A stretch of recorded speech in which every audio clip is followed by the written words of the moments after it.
तो बात चल रही थी अभी, मन तू ज्योत स्वरूप है अपना मूल पहचान। तो कहा कि मन तुम ज्योत स्वरूप हो, तुम अपना मूल पहचानो। तो मूल कहते हैं जैसे बिल्कुल जड़ को, एकदम गहराई में जाने की बात है। तो हम कहाँ से हमारी उत्पत्ति हुई है वो हम देखें, ये हमारी उत्पत्ति कहाँ से हुई है। जब देखेंगे तो पता चलेगा हम सबकी उत्पत्ति जो है परमात्मा से ही तो हुई है। आए किसके द्वारा? भगवान के द्वारा ही आए हैं, और भगवान के द्वारा ही पालन पोषण हो रहा है। भगवान के द्वारा ही यहाँ से जाके उनमें समा भी जाएंगे। तो करने वाला तो सारा वही है, भगवान है।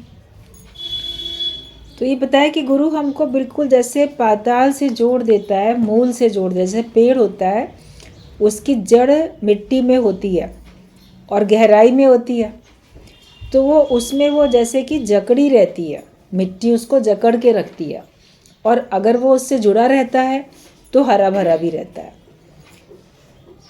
कोई पेड़ की अगर अंदर से जड़ कट जाए, कभी कभी आप लोगों ने देखा होगा, कभी कोई सड़क चौड़ी की जाती है, कहीं आपने कुछ और कहीं कंस्ट्रक्शन होता है, तो पेड़ को तो नहीं काटा, लेकिन पेड़ की जड़ें अंदर गहराई में थी, चारों तरफ फैली हुई थी। अब पेड़ का जो तना है वो, उसका तो एक सीमित दायरा होता है, उसका तो घेरा पता चल जाता है भाई इतना तना है, मगर जड़ें केवल उतनी थोड़ी होती हैं, वो तो बहुत चारों तरफ फैली होती हैं। तो कभी क्या होता है कि कभी गहराई में खोदने में उनकी जड़ें भी नीचे जब खुदाई करते हैं तो वो कट जाती हैं। और जिन जिन पेड़ों की ऐसे जड़ें कट जाती हैं, आप बोलेगो कि हमने पेड़ को तो काटा नहीं था, मगर उसकी जड़ें कट गई, तो वो कमज़ोर हो जाता है। और फिर आंधी तूफान कुछ आएगा, वही पेड़ जल्दी गिर जाता है। और कभी ज़्यादा जड़ कट जाती हैं तो वो बाद में सूखने भी लगता है। कोई सोचेगा कि ये पेड़ क्यों बैठे, अब किसी ऐसे कारण से सूखने लग गया, इसको तो किसी ने कुछ छेड़ाछाड़ी भी नहीं की, लेकिन उसकी जड़ों के साथ तो छेड़ाछाड़ी हो गई ना, तो फिर वो हरा भरा नहीं रह पाता है। अगर जड़ कट जाती है तो हरा भरा नहीं रह पाता है। हमारी जड़ कौन है? हमारी जड़ तो ब्रह्म है, भगवान है, भगवान से आए हैं, और हम उससे कट जाते हैं।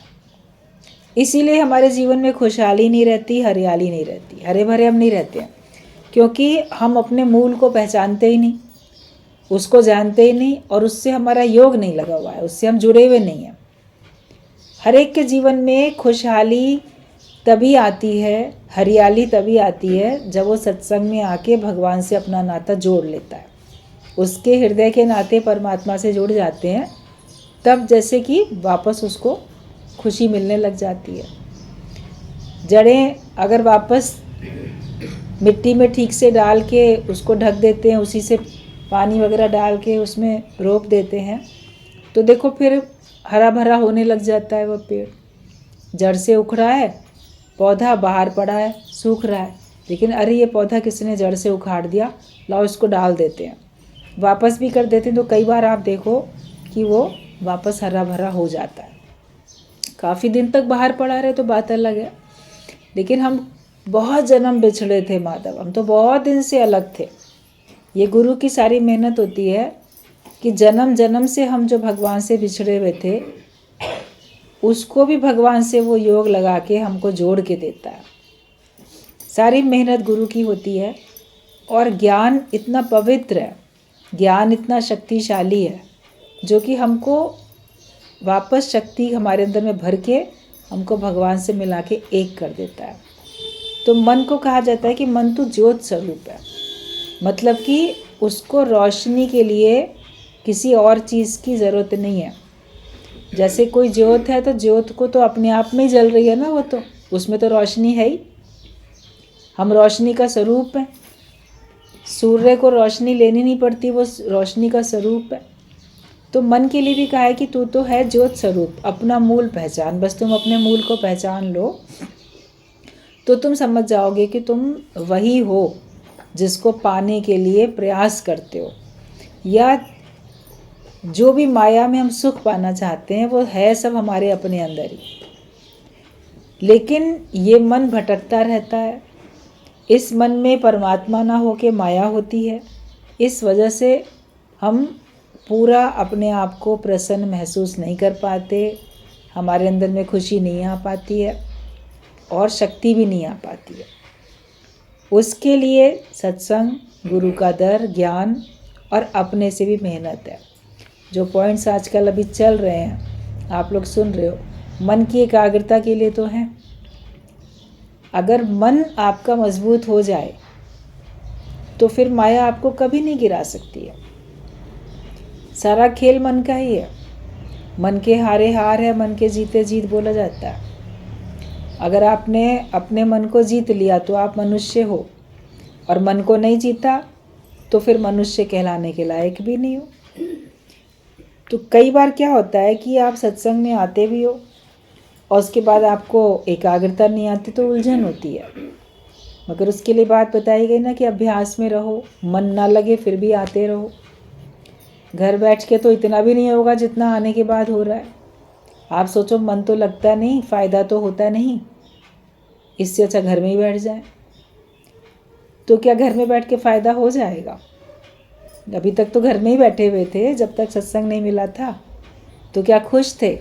तो क्या फ़ायदा हुआ था? तो क्या भगवान को जान पाए थे? जो कुछ भी थोड़ा भी फ़ायदा हुआ है, 1%, 2%, 10%, जिसका जितना भी फ़ायदा हुआ है, तो वो सत्संग में आने से ही तो हुआ है। लगातार आते रहोगे तो वो बढ़ते बढ़ते आपका 100% भी हो जाएगा। इतना तो हमें विश्वास रखना। आगे पॉइंट है कि दीक्षा लेकर कुछ दिन जब ध्यान करके शिष्य कभी गुरु से आकर पूछते हैं कि क्या है, कुछ भी तो नहीं होता है, मन को किसी भी तरह वश में हम कर नहीं पाते, कुछ भी तो शांति या आनंद नहीं मिलता है।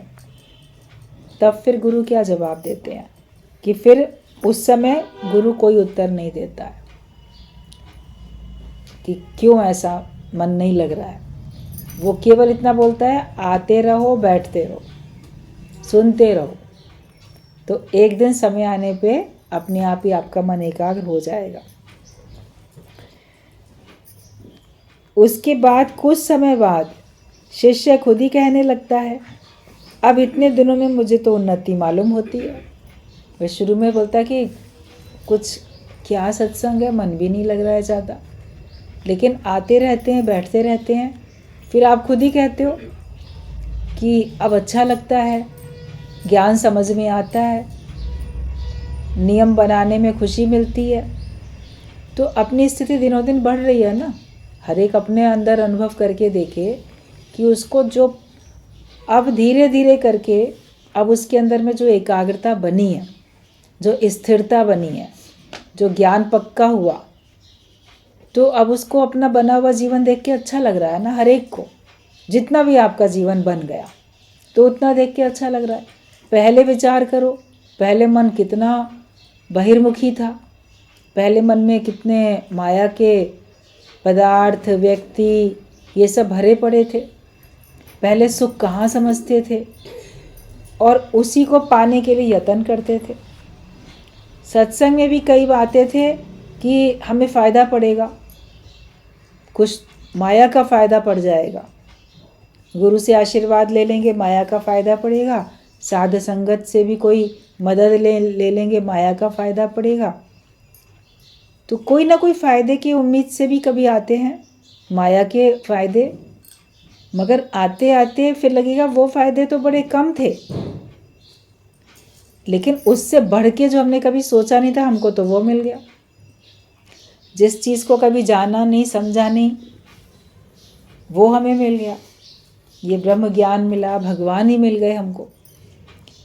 तो अब लगेगा ना कि हमको अब कितना फ़ायदा हुआ। ज्ञान में आना कभी व्यर्थ थोड़ी जाता है, सत्संग में आना कभी व्यर्थ नहीं जाता। और बाकी भी योगक्षेम का भार भगवान उठाते हैं। तो आप देखोगे कि भगवान को जिसके द्वारा आपकी जो मदद करानी होती है, बाहर से माया की भी, तो वो आपकी हो जाती है, वो मदद आपको मिल जाती है। जिसके द्वारा भी भगवान चाहेंगे वही आपके सामने व्यक्ति आएगा और वही आपकी मदद करेगा। आप ये नहीं सोचो कि उसने मेरी मदद की तो मैं उससे मित्रता रखूं, उसने नहीं की तो उससे मैं शत्रुता कर लूं। अंदर भाव रखो कि भगवान ही है, उसकी शुक्राने तो गाओ उस व्यक्ति के भी, ऐसी बात नहीं है कि उसके आप थैंकफुल होके ना रहो, मगर अंदर में भाव रखो कि भगवान तुम्हारे ज़रिए तुम्हारी मर्जी से मेरा काम हुआ। किसी भी हाल में हमें ईश्वर को भूलना नहीं है। हर रूप में भगवान है और भगवान हर रूप में आके हमारी संभाल करते चले जा रहे हैं। फिर बाद में आपको खुद ही लगता है कि हमको उन्नति होती है, शांति मिलती है, आनंद आता है। इसीलिए गुरु कहते हैं कि लगातार लगे रहो। कुछ दिन आके सोचोगे नहीं मिला तो क्या तुम बड़े सस्ते में ही सिद्ध पुरुष बन जाना चाहते हो? आप सोचो कि कुछ दिन आए और हमको भगवान मिल जाए, तो भगवान क्या इतने सस्ता सौदा थोड़ी है कि आपको तुरंत मिल जाए। आप मेहनत कुछ करो नहीं, अपने मन को एकाग्र करो नहीं, मन को माया से हटाओ नहीं और बोलो कि बस मैं अभी आया हूँ सत्संग में और अभी मुझे मिल जाए, तो तुरंत तो नहीं मिल जाएगा। उतावलापन भी ठीक नहीं है, मगर सुस्ती भी ठीक नहीं है। आप लोग सोचते हो बस अभी आए हैं सत्संग में और हमको तो तुरंत का तुरंत आत्मा का आनंद आ जाए, मुक्ति का निश्चय हो जाए, तो उसके लिए थोड़ा सा आपको एकाग्रता से अभ्यास करना पड़ता है। समय आने पे सब होता है। दृष्टांत बताया जाता था कि बंदर थे, गर्मियों में आम लगते थे बगीचे में घुस जाते थे बंदरों का झुंड और पेड़ से आम तोड़ तोड़ के खा रहे हैं। फिर माली भगाता था डंडे मार मार के। अब एक दिन बंदरों ने सोचा ये हम रोज़ रोज़ जिस बगीचे में जाओ वहाँ पे डंडे खाने पड़ते हैं, ये मनुष्य अपने को समझते क्या है, हम कोई कम थोड़ी हैं, जैसा ये लोग ने बगीचा बनाया हम भी बना सकते हैं। बंदर तो नकलची होते ही हैं, देखते हैं वो जैसा वैसा करते हैं। तो बंदरों ने सोचा कि हम भी ले जाते हैं गुठलियाँ और कहीं बो लेंगे। तो सब बंदरों ने गुठलियाँ उठाई और चले गए जंगल में और थोड़ा थोड़ा सा खोद के, अब बंदर अपने हाथ से कितना खोद पाएगा, थोड़ा थोड़ा खोद के गड्ढा और उसमें आम की गुठलियों को ढक दिया, दबा दिया, पानी भी डाल दिया ऊपर से। देख लिया तो उन्होंने कैसे बोई जाती, लेकिन उसके बाद टकटकी बांधे उसको देख रहे हैं, अभी इसमें से पेड़ नहीं निकला, अभी आम नहीं निकला। अब गुठली बोते के साथ ही थोड़ी ना निकल आएगा, इतनी उनको समझ नहीं, उतावलापन, इतना वो ज़्यादा इंतज़ार भी नहीं कर सकते। तो फिर थोड़ी देर बाद क्या हुआ, गुठलियाँ खोद खोद के मिट्टी देखने लगे, क्या बात है इसमें अभी तक निकला क्यों नहीं। फिर देखा नहीं, हाँ अच्छा है गुठली, ढक दिया, फिर बैठे। अब 15-20 मिनट से ज़्यादा उनसे इंतज़ार हो नहीं पाता था। सवेरे से लेके दोपहर हो गई, बार बार गुठली को देख के फिर रखें, तो ऐसे कभी उनका पेड़ वहाँ निकलेगा क्या? बार बार आप खोलते रहोगे उसको। तो एक दिन तो उन्होंने सवेरे से लेके दोपहर तक, शाम तक थोड़ा अब सबर, उसके बाद दोपहर बाद तो ना हो पाया उनसे। कहते हैं कि ऐसा है, अब हम जो है ये पेड़ नहीं बनेंगे, इसमें से फल नहीं निकलेंगे, हम लोग अपना बगीचा नहीं बना पाएंगे, अपना बगीचा हम नहीं बनाएंगे। कौन इतनी मेहनत, इतना कौन इंतज़ार करे, अभी तक नहीं निकल रहा है पेड़, अभी तक नहीं निकला। तो हम लोग तो बने बनाए बगीचों में ही जाएंगे और वहीं पे आम खाएंगे, भले माली के डंडे भी खाएंगे मगर साथ में आम भी खाएंगे, वहीं जाएंगे। तो अपना छोड़ छाड़ के वहाँ से निकल आए। तो उनके अंदर में उतावलापन था। तो अपना बगीचा बनाने के लिए धीरज तो करना पड़ता है ना, अपना आत्मा का निश्चय करने के लिए भी आपको धीरज रखना पड़ता है। ज्ञान के वचन आपके हृदय में गए, आप तुरंत ही सोचते हो कि मैं सत्संग जाते हुए 2 दिन हो गए, 4 दिन हो गए, मेरे अंदर आत्मा का निश्चय क्यों नहीं हुआ। 1 हफ्ता हो गया, 10 दिन हो गए, 2 महीने हो गए, आत्मा का निश्चय नहीं हुआ अभी तक। अभी भी ये होता है, अभी वो होता है, मन भटकता है। तो इसमें एक आम का पेड़ भी अगर आपको चाहिए तो उसके लिए कितना इंतज़ार करना पड़ता है। और कितने पेड़ ऐसे हैं कि 5 साल में फल देते हैं, कितने आपको देखो 15 साल में, कोई कितने कितने साल बाद आपको फल मिलता है। अखरोट है और चीज़ें हैं जो कि कई कई साल बाद उसमें फल निकलता है, मगर उतने साल तक उस पेड़ की संभाल तो करते रहनी पड़ती है। तो ये ब्रह्म ज्ञान जो है, ब्रह्म आनंद जो है, इससे बढ़ के तो कोई और आनंद है ही नहीं, इससे बढ़ के कोई और फल होता ही नहीं है, सर्वश्रेष्ठ है। तो इसके लिए भी तो आपको समय देना पड़ेगा, इसमें भी तो आप धीरज करके बैठो, लेकिन उस पेड़ की संभाल तो करनी पड़ेगी। आप उसके ऊपर निगाह भी नहीं रखोगे, चले जाओगे, कोई भी आपका पेड़ काट लेगा, लकड़ियाँ ले जाएगा, कुछ भी कर सकता है। ज्ञान में आके हमको अपने ज्ञान की रक्षा भी करनी आनी चाहिए। ये ज्ञान हमारी रक्षा करेगा, लेकिन पहले तुम्हें इस ज्ञान की रक्षा करनी है। और तुम्हारा मन जब तक कि एकाग्र नहीं होगा, उतावलापन नहीं छोड़ेगा, समझेगा नहीं बात को, तब तक उसके अंदर में पूरा निश्चय आएगा भी नहीं। तो आप सोचो कि हम बस जल्दी से आते हैं और जल्दी से हम मुक्त हो जाएं, हम अभी ब्रह्मज्ञानी बन जाएं, तो ऊपर से नाटक करने के लिए आप बन सकते हो। कोई नाटक में कोई पात्र का अभिनय करना होता है तो वैसा बन जाता है, कोई कृष्ण बन जाएगा, कोई शंकर बन जाएगा, कोई राजा बन जाएगा, कुछ बन जाएगा, तो पात्र में अभिनय कर सकते हो। मगर सचमुच का राजा बनने के लिए, सचमुच का भगवान बनने के लिए, उसके लिए तो मेहनत करनी पड़ेगी। तो तुरंत आप पूर्ण ब्रह्मज्ञानी नहीं बन सकते। बाहर से नकल भले लोग करते रहते हैं, वो जो ब्रह्मज्ञानी है वो ऐसे उठता है, ऐसे बैठता है, ऐसे खाता है, ऐसे पीता है, ऐसे चलता है, ऐसे व्यवहार करता है, हम भी वैसे ही करें। तो केवल नकल कर सकते हो, लेकिन उस स्थिति में, उस अवस्था में पहुंचने के लिए आपको अंदर से मेहनत करनी पड़ेगी। तो अंतर्मुखता में जाना पड़ेगा, गहराई में जाना पड़ेगा। ज्ञान ऊपर ऊपर से सुन के आपने ऊपर ऊपर धारण कर लिया, लेकिन वो आपके अंदर तक, आपके रोम रोम में समा जाए। गमले में पानी डालते हैं तो एकदम से डालते हैं तो गमले में पानी ऊपर भरा हुआ दिखता है, थोड़ी देर बाद क्या होता है, वो सारा पानी धीरे धीरे करके मिट्टी से उसमें चला जाता है नीचे। फिर पानी नहीं दिखता, लेकिन मिट्टी गीली दिखाई देती है। गीली मिट्टी आपको दिखती है तो आप समझ जाते हो कि इसमें पानी डल चुका है। और अगर बिल्कुल सूखी है तो आपको उसमें डालना पड़ता है, और सूखने देते नहीं उस मिट्टी को, गीला अगले दिन या 2 दिन बाद, जैसे भी मौसम है या जैसी भी आवश्यकता है, तो आप पानी उस हिसाब से डालते रहते हो। पानी दिखता नहीं है, मगर आपको पता तो है उसमें पानी है, क्योंकि मिट्टी में अब गीलापन है। तो हमारे अंदर नम्रता है, हमारे अंदर ज्ञान के अनुसार व्यवहार है, तभी तो लोग जानेंगे कि हम ज्ञानवान हैं।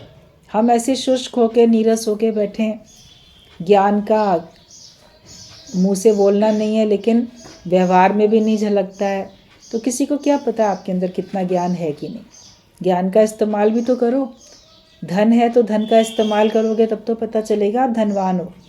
तो ज्ञान का धन है तो उसका भी व्यवहार में, कर्मों में इस्तेमाल करो, भावनाओं में इस्तेमाल करो, तब पता चलेगा कि आप ज्ञानवान हो। अपने ऊपर कृपा विशेष करनी है। जो अपने को के ऊपर कृपा करते हैं, अपने को सच्ची प्रसन्नता देने में लग जाते हैं, अपने को भरपूर कर लेते हैं, तब फिर वो औरों को भी कर पाते हैं। आप खुद भूखे हो तो आप दूसरे को भंडारा कैसे खिला सकोगे, कब तक खिला सकोगे? आपको ये आपके पास खुद नहीं है सामान, तो आप दूसरे को कैसे दे सकोगे? एक दुकानदार भी पहले माल खरीद के ला के अपनी दुकान में रखता है, फिर ग्राहकों को वो देता है। किसी को कोई चीज़ देनी होती है तो पहले आप लेके आते हो ना। एक गिफ्ट भी किसी को देनी है तो भी आप पहले लेके आओगे, तब उसको दोगे। आपके पास नहीं होगी तो कैसे दे दोगे आप? तो ज्ञान आपके पास होगा तब तो दूसरे को दोगे। आपके अंदर प्रेम होगा, ज्ञान होगा, तब तो दूसरे को दे पाओगे। आपके अंदर सही समझ होगी तब तो आप दूसरे को दे पाओगे। सही समझ ही नहीं होगी तो कैसे दूसरे को दे सकते हो? तो पहले आप अपने अंदर पूरा का पूरा ज्ञान भरो, आत्मिक निश्चय अपना भी करो, साथ साथ औरों को भी कराते चले जाओ, तब आपका जीवन बनता है। तो ये ज्ञान कोई बहुत सस्ते में नहीं है कि बड़े सस्ते में ही तुम सिद्ध पुरुष ब्रह्मज्ञानी बन जाना चाहते हो। उसके लिए आपको समय देना पड़ेगा, कीमत चुकानी पड़ेगी। राजा जनक ने पूछा कि ब्रह्म ज्ञान की फीस क्या है, अपने गुरु से पूछा, तो गुरु ने कहा तन मन धन अर्पण करना है, वो ब्रह्म ज्ञान की फीस है। बोला ठीक बात है, मैंने आपको ये फीस दे दी, आज से तन मन धन सब आपका। बोलना तो बड़ा सरल था। सत्संग समाप्त हुआ, सब उठ के जाने लगे। समाप्त होगा तो अपने अपने घरों को जाएंगे ना सब लोग। राजा जनक भी उठे, जाने लगे। तो गुरु ने उसको एक थप्पड़ मारा। क्या हुआ गुरुजी, क्या बात हुई, कहाँ जा रहे हो? ये तन तो तुमने कहा था ना तुम्हारा, हमारा हो गया, तो अब इस तन को हमसे बिना पूछे कहाँ ले जा रहे हो? अब तो तन मन धन दे चुके हो। बोला हाँ, भूल हो गई। सोच में पड़ गया, इस बात तो सही है, मैं कह बैठा हूँ कि तन मन धन आपका, तो अब ये तन के ऊपर अधिकार गुरु ने कहा मेरा है, मेरे से पूछे बिना कहीं नहीं जाएगा ये। चुप हो गया कि आप सही कह रहे हैं, ठीक बात है। गुरु के आगे तो हाँ कर ली, मगर मन चलने लगा। मैं नहीं पहुंचा, राज्य कैसे चलेगा, सब लोग वेट करते होंगे, ये होगा, अव्यवस्था फैल जाएगी, राजा के बिना राज्य कैसे, महल में घर के लोग सब लोग इंतजार करेंगे, मैं नहीं जाऊंगा तो मन में तमाम तरह के विचार उठने लगे। तो गुरु तो जानते ही थे मन में क्या विचार उठते हैं। तो गुरु ने आके एक दूसरी थप्पड़ और मारी। अब क्या हुआ? कहते मन भी तो मुझे दे चुके हो ना, तो मन में जो विचार आ रहे हैं तो गुरु से पूछ के आने चाहिए ना कि ये विचार अपने अंदर लाऊं कि नहीं लाऊं, कौन सा विचार अपने अंदर रखूं, क्या ख्याल करूं अपने अंदर। जब गुरु कहता है माया के विचार नहीं करो तो क्यों करते हो? मतलब मन नहीं दे चुके हो। मतलब मन में भी मेरे सिवाय, मेरे से पूछे बिना कोई विचार नहीं आना चाहिए। जो हम विचार दें केवल वही विचार मन में आने चाहिए, उसके अतिरिक्त सबको नो एंट्री का बोर्ड लगा दो कि अब मेरे अंदर कोई विचार नहीं आएगा। तो तुम्हें सोचना नहीं है, तुम क्यों सोच रहे हो, मन तो दे चुके। तो उसको भूल का एहसास हुआ, ठीक बात है, अब मैं नहीं सोचूंगा, जब मैं सौंप ही चुका, अब गुरु जाने, उसका काम जाने, भगवान जाने। बैठ गया, मन भी इसका चलना बंद हो गया। तो गुरु ने देख लिया कि हाँ अब ये स्थिर हो गया, इसका तन भी स्थिर है, इसका मन भी स्थिर है। तो बोला, गुरु ने कहा ठीक है चलो अब थोड़ा सैर करने टहलने चलते हैं, साथ साथ चलो हमारे। तो निश्चिंत चल रहा था, कोई चिंता नहीं थी, न राज्य की, न परिवार की, न कुछ। अब गुरु के साथ साथ चल रहे हैं, टहलते टहलते आगे बढ़े तो सामने से कोई एक याचक आ रहा था, भिखारी। उसने देखा राजा हैं, संत हैं, तो राजा के आगे तो अपनी झोली फैलाएंगे ना, अपना पात्र आगे रखेंगे। तो उसने एकदम से, भिखारी ने राजा के आगे अपना कटोरा रखा, महाराज की जय हो, महाराज कुछ दे दो। तो महाराज ने तो जल्दी से अपने जेब में से निकाला, धन तो था उनके पास में, राजा के पास तो होता ही है।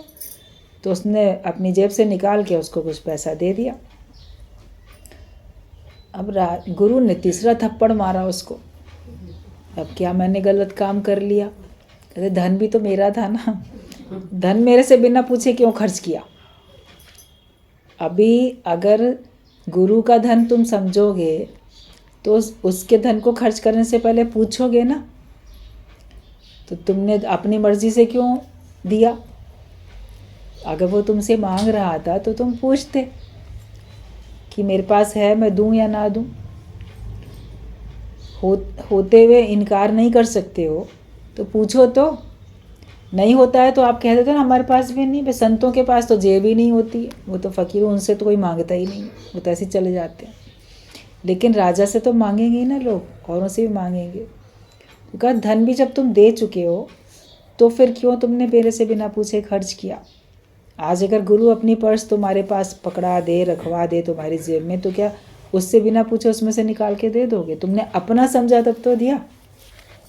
तब उसको अपनी भूल, फिर नहीं भूल का एहसास हुआ कि ठीक है अब जो है मैं अब ये भी आपको दे दिया। अब वो उससे भी निश्चिंत हो गया। सैर करके वापस लौटे, तब गुरु ने कहा कि अब क्या क्यों रुके हो, जाओ अपने राज्य में। बोला अब तो वो आपको दे चुका ना, आपने कहा था दे चुका हूँ सब। बोला ठीक है तुम दे चुके हो, लेकिन अब वहाँ राज्य में तो अपने घर तो वापस जाओगे ही। गुरु परमानेंटली तुमको थोड़ी कोई अपने घर में रख लेगा। तो गुरु ने कहा कि उसको अब मेरा समझ के जाओ, तुम अपने राज्य में नहीं जा रहे हो, तुम अपने महल में अपने घर में नहीं जाते हो, वो गुरु का है। गुरु का समझ के जाओ और उसी का समझ के राज्य करो। भगवान का समझ के ही जाओ, भगवान का समझ के ही राज्य करो, वो तो तुम्हें ही करना है।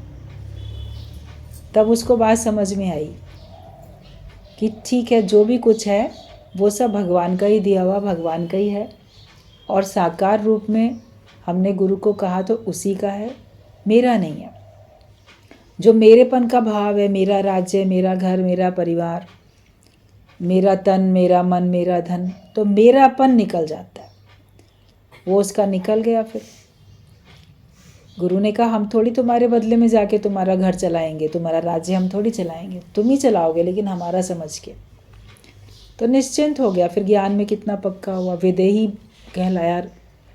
अपने देह से भी कोई मतलब नहीं, सुख दुख से कोई मतलब नहीं, राज्य में भी रहा, राज्य का कार्य भी किया, मगर निरासक्त भाव से। तो तन मन धन देने का मतलब ये नहीं होता कि कोई गुरु हमको ज़बरदस्ती हमारे से अपनी जैसे अधिकार रख के हमारी प्रॉपर्टी हमसे ले लेगा, या वो हमारे से हमारा घर परिवार छुड़ा देगा।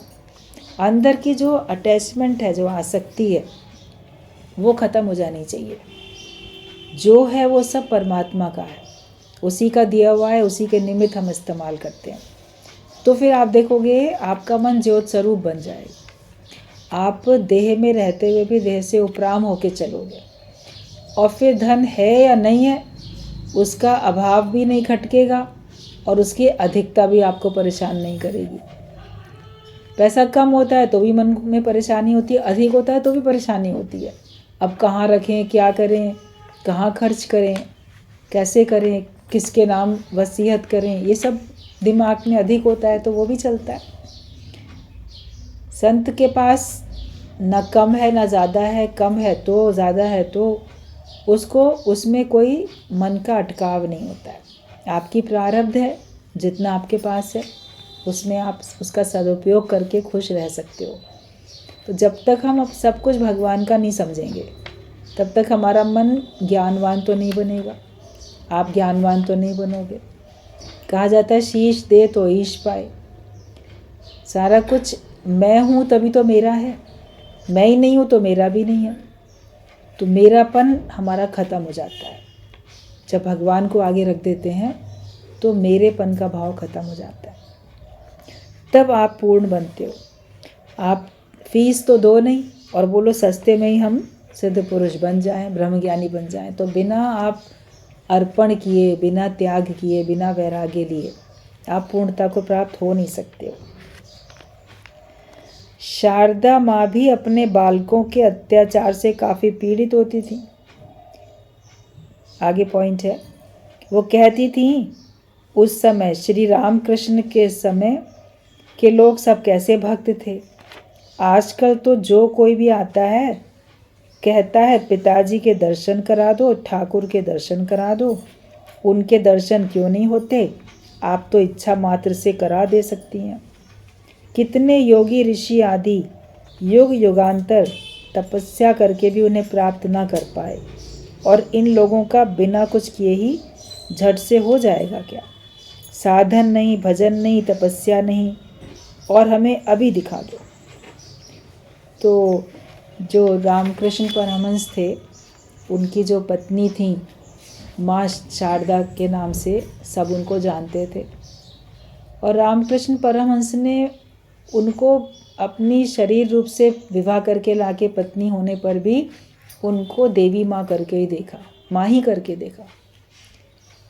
जब विवाह के योग्य वो थोड़े बड़े हुए, पहले ज़माने में तो जल्दी ही होती थी शादी, तो उनके परिवार वाले बोले कि अब लड़के का विवाह कराना है। वो तो शुरू से ही ज्ञानवान थे रामकृष्ण परमहंस। तो उन्होंने देखा, फिर बोले फलानी जो कन्या है ना, उससे मेरी शादी करा दो। वो एक 5-6 साल की लड़की थी, तब बच्चों की बचपने में शादी होती थी। ये खुद ऐसे 15-16 साल की आयु के थे। तो कहा उसके साथ मेरी उस लड़की से शादी करा दो। उसी लड़की से शादी करा दी, ठीक है, वो लड़की पसंद है। तो जब शादी करके आई वो लड़की कन्या छोटी सी, तो रामकृष्ण ने उसको झूले में बिठा के और फूलों से उसका श्रृंगार करके, उसको देवी माँ के वो पुजारी थे, उसको बिल्कुल पहली बार भी उसको देवी माँ ही करके कहा, माँ तुम आज मेरे घर पे आ गई। और आजीवन उन्होंने उसमें अपनी माँ ही देखी, उनमें कोई पति पत्नी वाला संबंध कभी भी नहीं रहा। तो शारदा माँ सबकी माँ कहलाई। अब उन्होंने भी अपने पति के खिलाफ नहीं गई, वरना बड़े होने पर लगता है कि ये क्या शादी है। शादी है तो घर गृहस्थ हो, परिवार हो, अपनी खुद ही निज की संतान हो। मगर उन्होंने अपने पति को सहयोग दिया, क्योंकि उन्होंने भी उतने बचपन से 5 साल की उम्र से शादी होकर आई, तो उसने भी तो ज्ञान ही सुना ना, वो भी पूरी ज्ञानवान बनी। और जब रामकृष्ण परमहंस के जितने भी शिष्य थे सब उनको माँ करके बात करते थे, और वो सबका ख्याल करती थी, और सब उनसे भी ज्ञान लेते थे, उनसे भी मदद कर जैसे ज्ञान की लेते थे, वो सबका समाधान भी करती थी। और रामकृष्ण परमहंस के शरीर रूप में ना रहने पर सब जैसे उन्हीं को ही मेन मान के चलते थे। तब उस समय उन्होंने बात बताई है, जो ये प्रसंग है कि जब रामकृष्ण परमहंस शरीर त्याग के अपना ब्रह्मलीन हो चुके थे, तो बाद में फिर नए ज़माने के नए नए सब शिष्य मठ में सब आते रहते हैं। तो उन्होंने कहा देखो, पहले लोग कितनी तपस्याएं उनके समय में कितना सब करते थे, और अभी तो जो आता है वो त्याग तपस्या में रहता नहीं, साधना करता नहीं, और कहता है हमको जल्दी से बस भगवान का दर्शन करा दो। और उनसे माँ से बोलते थे आप तो समर्थ हैं, आप हमको भगवान का साक्षात्कार करा सकती हैं, आप हमें जल्दी करा दो। तो वही उन्होंने कहा तुम लोग जो हो ना, हमको बड़ा परेशान करते हो ये सब बोल बोल के, जितने भी तुम बच्चे हो तुम लोग सब परेशान करते हो बोल बोल के, हमको अभी दर्शन करा दो, उनके दर्शन कब होंगे। तुम लोग पहले साधना में तो लगो, तपस्या तो करो, मन वाणी इंद्रियों की तपस्या भी तो हो, एकाग्रता तो हो, मन हटे तो संसार से, तब तो तुमको भगवान का साक्षात्कार हो, वरना कैसे हो सकता है। तो वही कहा कि वो कहते थे कि हमको तो उनके दर्शन करा दो, क्यों नहीं होते हैं, आप तो इच्छा मात्र से ही करा सकती हो दर्शन। लेकिन कितने भी योगी, कितने युग युगांतर तक तपस्या करके भी जिन्हें ना प्राप्त कर सके, तो क्या इन लोगों को बिना कुछ किए झट से हो जाएगा।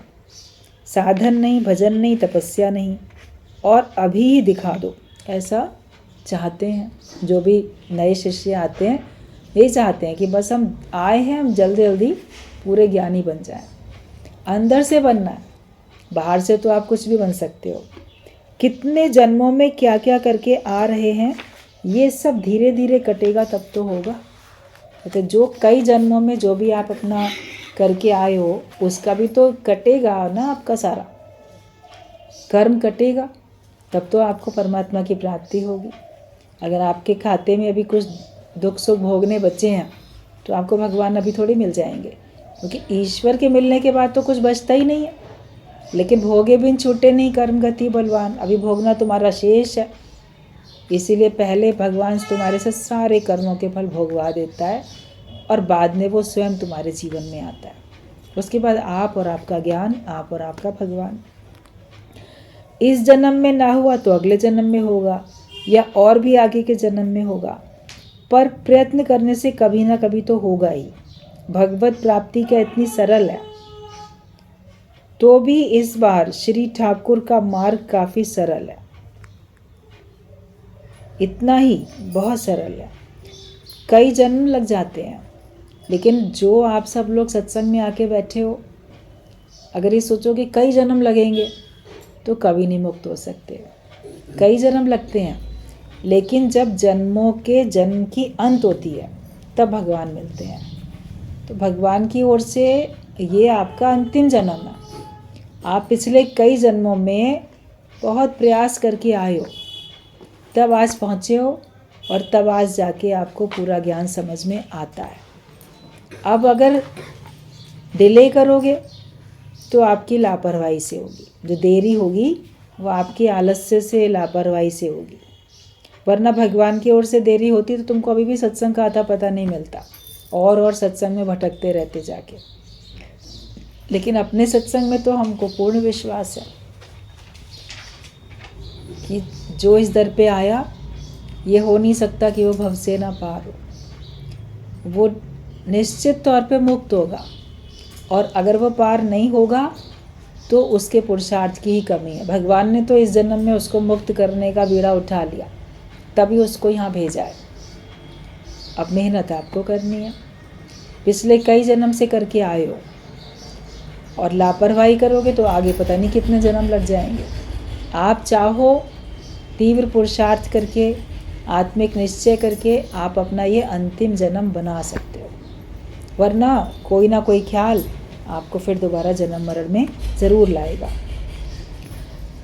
तो भगवान ने तो उन्होंने बोला है कि भगवत प्राप्ति इतनी सरल नहीं है। शारदा माँ ने कहा कि भगवत प्राप्ति इतनी सरल नहीं है, लेकिन फिर भी इस बार श्री ठाकुर जी ने, मतलब रामकृष्ण परमहंस ने, ये मार्ग काफ़ी सरल करके बताया है। मतलब जो गुरु होते हैं वो हमको सरलता से इस मार्ग में ले आते हैं और हमारा मार्ग सरल करके दे देते हैं। अपने सत्संग में भी आप देखो, मेहनत किसी को कुछ नहीं करनी पड़ी। जो गुरु ने मेहनत की, दादा भगवान ने मेहनत की, गीता भगवान ने, प्रमिला भगवान ने, सबकी मेहनत करते करते फिर अब आपकी मेहनत है। तो ये ज्ञान कितना सरल करके हम लोग को मिल रहा है, और सारे वेद शास्त्रों का सारा सार निचोड़ सब हमको मिल जा रहा है। हमको अलग से अपने से कोई साधना नहीं करनी पड़ती है, स्वयं से ही हम कर पा रहे हैं। गृहस्थी कर ली है, साल साल लड़के लड़कियों के बाप हो रहे हो, और तुम पूछते हो कि ठाकुर दर्शन क्यों नहीं देते हैं।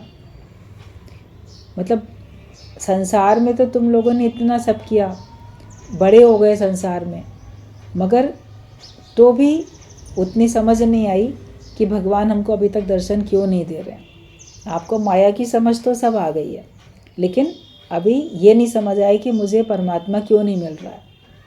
वो भी है, जब चाहोगे समझोगे तो आपको पता चलेगा कि कहीं ना कहीं मेरे में ही कमी है, जो मुझे भगवान अभी नहीं मिल रहे हैं। श्री ठाकुर के पास स्त्रियां जाती थीं, कहती थीं ईश्वर में मन क्यों नहीं लगता, मन भी स्थिर नहीं होता, ऐसे ही सब। तो ठाकुर उन्हें कहते थे, अरे अभी शरीर से प्रसूति गृह की गंध नहीं गई, पहले उसे तो छूटने दो, अभी जल्दी क्या है, धीरे धीरे होगा। इस जीवन में यही दर्शन प्रसन्न हुआ तो नहीं तो आगामी जन्म में होगा। स्वप्न वगैरह में शायद दर्शन हो जाएं। आजकल श्री ठाकुर को इन्हीं आँखों से देखना, वे अपना देह सहित दर्शन दें, ये कितनों का होता है। ये बड़े ही भाग्योदय की बात है। तो ये उनकी शारदा माँ के बारे में जो पॉइंट है, तो उन्होंने बताया कि रामकृष्ण परमहंस के बाद भी उनके सामने भी जब थे तो बहुत सारी महिलाएं भी आके पूछती थीं, पुरुष भी पूछते थे कि हमको अभी तक क्यों नहीं भगवान का दर्शन होता। तो कहते अभी तो तुम्हारे अंदर इतना देह का भाव पड़ा हुआ है ना, जैसे अभी वही देह ध्यास की स्मेल ही नहीं गई अभी तुम्हारी, तो कैसे तुम्हारा होगा। जैसे कोई बच्चा है तो उसने जन्म लिया, तो अभी जन्म लिया है तो अभी उसको ठीक से नहला धुला के साफ़ करके तब तो रखा जाएगा, तब तो कोई उसको गोद में लेगा। लेकिन अगर उस बच्चे ने अभी जन्म लिया, अभी उसको ठीक से नहलाया भी नहीं गया है, तो क्या वो किसी और को गोद में दिया जाएगा। तो हम पहले खुद साफ़ तो हो जाएं, तब तो भगवान हमको गोद में लेंगे। तो हमारे ऊपर चारों तरफ माया की मलिनता इतनी हमारी लगी हुई है, तो जब माया की इतनी मलिनता है तो भगवान कैसे हमको अपना सकता है।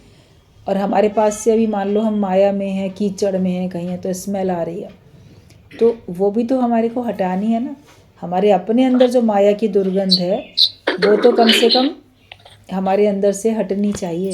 तो बोलते थे अभी तो तुम्हारे पास से इतनी स्मेल आ रही है, समझो जैसे वहाँ की, तो पहले अपने को ठीक तो करो। और पहले ज़माने में जब कोई बच्चा जन्म लेता था तो बच्चे को भी और उसकी माँ को भी कुछ दिन तक बिल्कुल अलग रखते थे, सवा महीना 40 दिन तक एकदम अलग रखते थे पुराने ज़माने में, ताकि उसको कोई इन्फेक्शन ना हो जाए।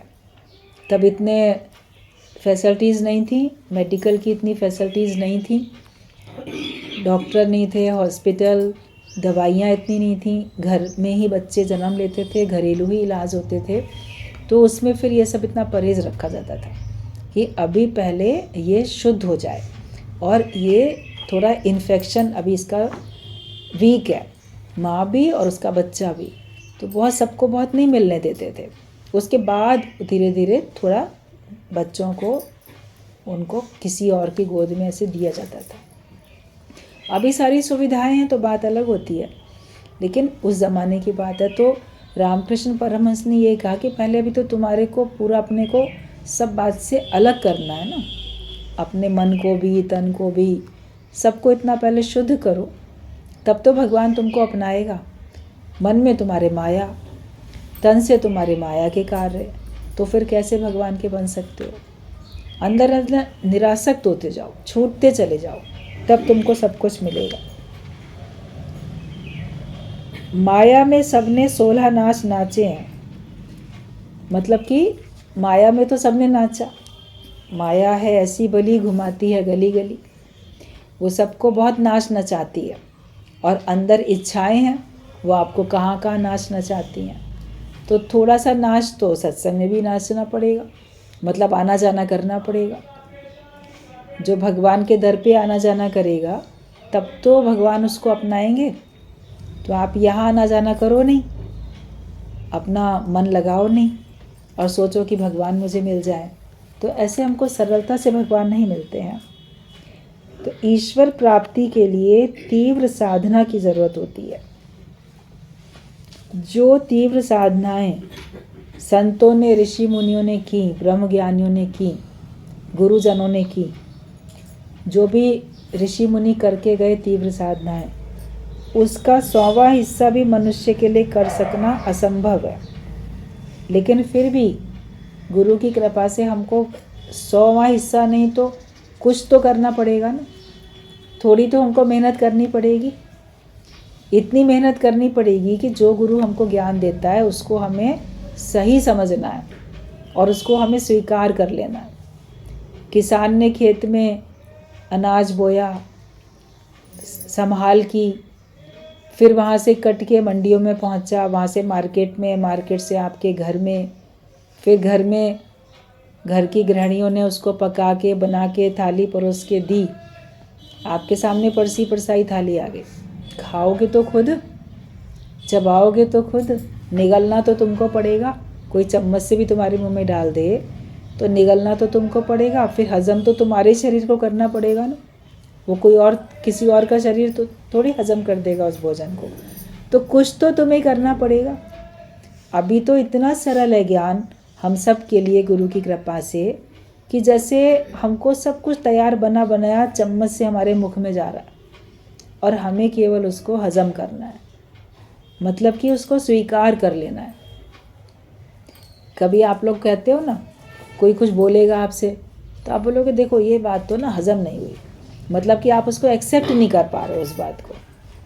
तो गुरु के ज्ञान को हजम करो ना, उसको एक्सेप्ट करो, ज्यों का त्यों एक्सेप्ट करो, तो ज्ञानी बनोगे। और कुछ मेहनत नहीं करनी है, पूर्ण ब्रह्म ज्ञान, सही ज्ञान हम सब लोग को मिल रहा है। उसके एक एक बात के ऊपर विचार करें और उसको स्वीकार करते जाएं, तो फिर आप ज्ञानवान बन जाते हो।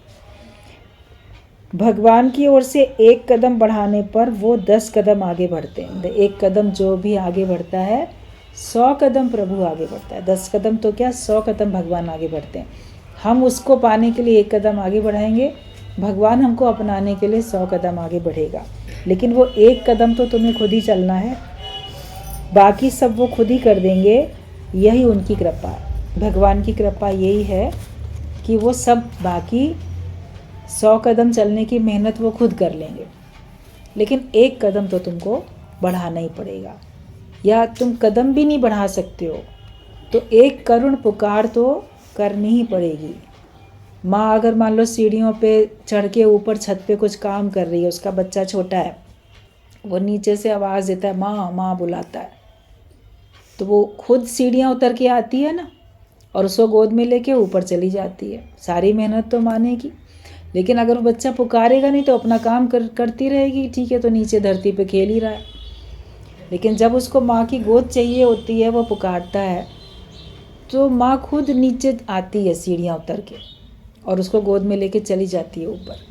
तो भगवान भी खुद हमारे लिए आते हैं और हमको अपनी गोद में लेके ऊंचाइयों तक पहुंचा देते हैं। मगर हमको एक पुकार तो करनी पड़ेगी। तुम पुकारो तो सही हृदय से, एक बार हृदय से तो पुकारो, देखना कैसे वो साकार नहीं होता है। एक भजन है ये बहुत अच्छा, कि कौन कहता है दीदार नहीं होता है, आदमी खुद ही तलबगार नहीं होता है। उसको खुद ही नहीं चाहिए, इसीलिए उसको भगवान नहीं मिल रहे हैं। जिसको अंदर में तलब लगेगी, एक शराब की, सिगरेट की, बीड़ी, तंबाकू, पान, किसी की तलब लगती है, चाय की, तो आप उसकी खोज करते हो। तो भगवान की तलब लगे ना कि नहीं, अब तो मुझे ईश्वर ही चाहिए। और ईश्वर चाहिए मतलब कि उसका रूप है आनंद और शांति। जब आपका मन वास्तव में शांति पाना चाहे और वास्तव में अंदर में आनंद पाना चाहेगा और भगवान को पुकारेगा, उसके लिए हृदय से आप पुकारोगे, तो फिर आपके लिए परमात्मा साकार में, ज्ञान के रूप में, सत्संग के रूप में, गुरु के रूप में आपके सामने परमात्मा आ जाते हैं और आपको आपकी मंजिल पे ले जाते हैं। सारी मेहनत वो करता है, लेकिन जितनी हमको करनी है अपने हिस्से की, वो हम करें। भगवान अपने हिस्से का काम तो कर ही रहा, करना खुद को है आपको। सुस्ती आलस से नहीं करो। अगर सचमुच इस जन्म में मुक्त होना चाहते हो तो आप उसके लिए प्रयास करो। जैसे चाहोगे, जितना चाहोगे उतना हो जाएगा।